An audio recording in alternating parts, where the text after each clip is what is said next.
আজ বিএনপির ভারপ্রাপ্ত চেয়ারম্যান তারেক রহমানের রয়েছে 3টি কর্মসূচি। ইনকিলাব মঞ্চের মুখপাত্র শরীফ ওসমান হাদির কবর জিয়ারত দিয়ে শুরু দিনের কর্মসূচি তিনি করবেন। বেলা 11টায় ঢাকা বিশ্ববিদ্যালয়ের কেন্দ্রীয় মসজিদের পাশে হাদির কবরে তারেক রহমানের শ্রদ্ধা জানানোর কথা রয়েছে। সাথে থাকবেন দলের মহাসচিব মির্জা ফখরুল ইসলাম আলমগীর সহ স্থায়ী কমিটির সদস্যরা। এরপর ভোটার হতে জাতীয় পরিচয়পত্রের রেজিস্ট্রেশন করতে যাবেন আগারগাঁও নির্বাচন কমিশন সচিবালয়ে। তারপর জুলাই আন্দোলনে আহতদের দেখতে যাবেন পঙ্গু হাসপাতালে। লন্ডনে 17 বছরের নির্বাসিত জীবন শেষে বৃহস্পতিবার রাজস্বিক প্রত্যাবর্তনের মাধ্যমে বাংলাদেশে আসেন বিএনপির ভারপ্রাপ্ত চেয়ারম্যান। দর্শক, আরও জানাতে গুলশানের বাসভবন থেকে যুক্ত হচ্ছেন আমাদের সহকর্মী শাইমন, সেই সাথে যুক্ত হচ্ছেন মিজান আহমেদ, তিনি রয়েছেন সমাধিস্থলে, হাদির সমাধিস্থলে। আমরা শুরুতেই শাইমনের কাছে যেতে চাই। ইমন, আপনি সকালে জানাচ্ছিলেন যে নেতাকর্মীরা ধীরে ধীরে আসছেন তারেক রহমানের বাড়িতে, সেই সাথে কখন নাগাদ গাড়িবহর বের হতে পারে, সার্বিক পরিস্থিতি শুনবো আপনার কাছে।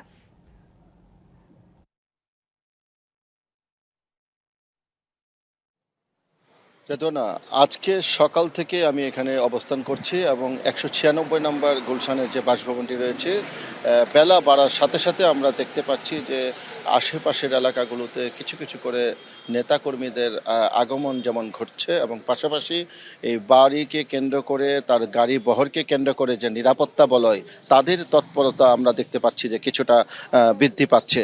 এবং আমি যদি আপনাকে একটু দেখাতে পারি যে এখন এই মুহূর্তে 196 নম্বর বাসভবনের সামনে কয়েক স্তরের যে নিরাপত্তা ব্যবস্থা এবং যে তার যে গাড়ি বহর, সেই বহরের পরীক্ষা নিরীক্ষা এবং নিরাপত্তার দিকগুলো পরীক্ষা নিরীক্ষা করে দেখছে আইন শৃঙ্খলা বাহিনীর সদস্যরা। এবং আমরা দেখতে পাচ্ছি যে র্যাব এবং পুলিশ গাড়ি বহরের বাইরের অংশের নিরাপত্তা যেমন দেখছে, আর মূলত বাড়ির ভিতরে এবং তারেক রহমানের যে প্রধান নিরাপত্তা দায়িত্বে নিয়োজিত সিএসএফ অর্থাৎ চেয়ারপারসন সিকিউরিটি ফোর্স, তাদের তৎপরতা আমরা দেখতে পাচ্ছি। যে আমরা যতটুকু জানতে পেরেছি যে বেলা 11টার দিকে আজকের যে বেশ কয়েকটি কর্মসূচি রয়েছে সেটাকে লক্ষ্য রেখে 11টার দিকে উনি বাসা থেকে বের হবেন গাড়ি বহর নিয়ে। তবে একটি বিষয় জানিয়ে রাখি, তার নতুন এবং ফিরে আসা গ্রাহকদের জন্য নগদে চলছে ক্যাশব্যাক সহ প্রতিদিন হাজারো উপহার জেতার সুযোগ। হবে আশা আর ফেরা, সারপ্রাইজ সেরা। কর্মসূচির কিছুটা পরিবর্তন হয়েছে। আজকে কিন্তু হাদির কবরে যাওয়ার কথা প্রথমে, এবং শাহবাগে হাদির কবর জিয়ারত করার জন্য যাবেন এবং তারপরে কিন্তু ভোটার লিস্টে নাম অন্তর্ভুক্ত করার জন্য উনি যাবেন হচ্ছে নির্বাচন কমিশন অফিসে। কিন্তু এখানে জুলাই যোদ্ধাদের দেখতে যাওয়ার জন্য পঙ্গু হাসপাতালে একটি কর্মসূচি ছিল। আমরা যতটুকু জানতে পেরেছি এই কর্মসূচিটি আপাতত স্থগিত করা হয়েছে। উনি ধানমন্ডিতে অবস্থানরত জুবাইদা রহমানের যে বাসভবন রয়েছে, অর্থাৎ তার জুবাইদা রহমানের যে পিতৃ বাসা রয়েছে, সেখানে একটি যাওয়ার কর্মসূচি রয়েছে। এবং তারপরে সেখান থেকে এভার কেয়ারে খালেদা জিয়াকে, দলের চেয়ারপারসন খালেদা জিয়াকে দেখার জন্য উনি আবার এভার কেয়ারে যাবে। অর্থাৎ আজকে 4টি স্থানে 4টি ভিন্ন কর্মসূচি রয়েছে। আগের কর্মসূচির চেয়ে কিছুটা পরিবর্তন করা হয়েছে। অর্থাৎ এখান থেকে শাহবাগ থেকে নির্বাচন কমিশন অফিস, নির্বাচন কমিশন অফিস থেকে জুবাইদা রহমানের যে পিতৃ বাসভূমি রয়েছে সেখানে, এবং সেখান থেকে খালেদা জিয়াকে দেখার জন্য এবার কেয়ারে যাবে।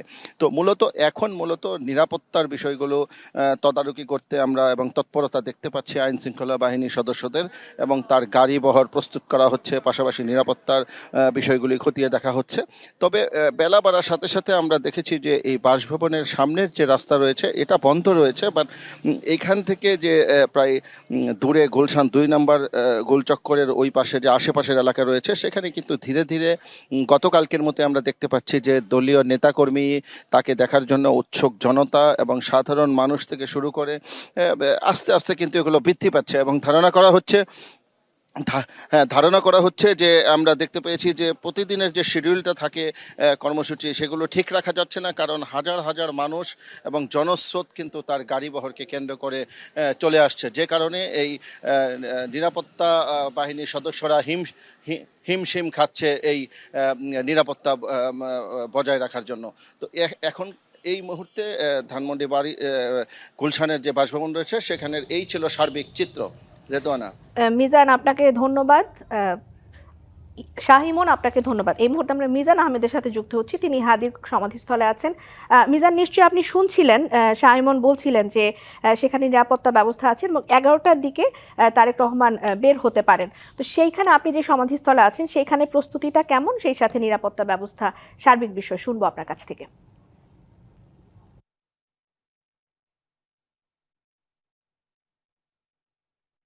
আমি রয়েছি শাহবাগে এবং এই মুহূর্তে আমি শাহবাগে রয়েছি। এই নিরাপত্তা পরিস্থিতি সহ সার্বিক যে তথ্য আমার সহকর্মী শাইমন জানাচ্ছিলেন, সেই ধারাবাহিকতা এবং তার চিত্রের কিছুটা কিন্তু ঠিক শাহবাগে এই হাড় কাঁপানো শীত পরাজিত হয়েছে হৃদয়ের উষ্ণতার কাছে। দলীয় নেতাকর্মীরা সেই ভোট থেকেই কিন্তু এই শাহবাগ চত্বরে অবস্থান করছে। আমি যদি একটু ক্যামেরার চোখ দিয়ে শাহবাগের পুরো দৃশ্যটা আপনাকে দেখাই, আপনি দেখতে পারবেন যে পুরো শাহবাগেই কিন্তু ছাত্রদলের নেতাকর্মীরা তারা কিন্তু জড়ো হয়েছেন এবং আইনশৃঙ্খলা বাহিনীর পাশাপাশি তারাও কিন্তু একটি বলয় তৈরি করেছেন যাতে একটি সুষ্ঠুভাবে তারেক রহমান কিন্তু আসতে পারেন। আমরা দেখতে পাচ্ছি ছাত্রদলের কেন্দ্রীয় সভাপতি আমাদের সামনে রয়েছেন। আমরা তার সাথে একটু জানতে চাবো যে আজকের এই দিনটিতে তাদের প্রস্তুতি কি এবং তারা কিভাবে ঢাকা বিশ্ববিদ্যালয়ে বিএনপির ভারপ্রাপ্ত চেয়ারম্যান তারেক রহমানকে এই প্রায় 17.5 বছর পর কিভাবে বরণ করে নিতে চান। আমি সত্যি কথা আবারও বলছি যে এখন থেকে জনাব তারেক রহমান যেখানে যাচ্ছেন আমাদের ছাত্র দলের আলাদাভাবে নির্দেশনা দেওয়ার প্রয়োজন পড়ছে না। আমাদের যখন তিনি সুদূর লন্ডনে যখন লন্ডনে ছিলেন সেই সময় কিন্তু স্বাভাবিকভাবেই আমাদের অর্গানাইজড করতে হয়েছে, নির্দেশনা দিতে হয়েছে। কিন্তু 22-23 তারিখের পর থেকে ছাত্রদলকে কোনো নির্দেশনা দেওয়ার প্রয়োজন পড়ছে না। ছাত্রদলের নেতা কর্মী এবং যারা সমর্থক পর্যায়ে যারা রয়েছে, যারা ছাত্রদলকে ক্যাম্পাসগুলোতে মোটামুটি সমর্থন করে, তারা স্বতঃস্ফূর্তভাবে তার কর্মসূচিতে এসে যোগদান করছে। আমরা জানতে চাই যে একটা তথ্য আপনার মাধ্যমে জানতে চাই, দর্শকরা জানতে চায় তারেক রহমানের নিরাপত্তা যেহেতু একটি জটিল বিষয় এবং শৃঙ্খলাও একটি বিষয়, সেক্ষেত্রে ছাত্রদলের পক্ষ থেকে শৃঙ্খলা এবং নিরাপত্তায় কি বাস্তবতা হলো কি, দেখেন আমরা কিন্তু সুশৃঙ্খল ভাবে দাঁড়িয়ে আছি। গতকাল শহীদ রাষ্ট্রপতি জিয়া রহমানের মাজারেও আমরা ছাত্রদল সেই করই গাছ থেকে ব্রিজ পর্যন্ত আমরা খুবই সুসংগঠিত ভাবে এবং এভাবেই দাঁড়িয়েছি। দেখেন আজকেও কিন্তু আমরা 2 লাইন করে একদম মানে সেন্ট্রাল মসজিদ পর্যন্ত দেখেন এই সুশৃঙ্খল ভাবে আমরা লাইন করেছি। আপনাকে ধন্যবাদ ডিবিসি কে সময় দেওয়ার জন্য। প্রবলেম হলো যে এত উপচে পড়া ভিড় থাকে সাধারণ জনগণের, এই চাপে লাইনগুলো ভেঙে যায়। যেমনটি বলছিলেন ছাত্রদল সভাপতি যে মানব ঢাল হয়ে থাকবে ছাত্রদলের নেতাকর্মীরা এবং সেই পরিস্থিতি তৈরি হয়েছে। এখানে কিছুক্ষণের মধ্যেই অর্থাৎ 11টার কিছুক্ষণ আগেই হয়তো তারেক রহমান এখানে আসবেন এবং সেই সময় থাকবেন বিএনপির শীর্ষ নেতারাও তার সঙ্গে। এই ছিল সবশেষ তথ্য। ফিরে যাচ্ছি স্টুডিওতে রিদওয়ানা আপনার কাছে। মিজান আহমেদ, আপনি শাহবাগ থেকে আমাদের সাথে যোগ দিয়েছিলেন, ধন্যবাদ আপনাকে।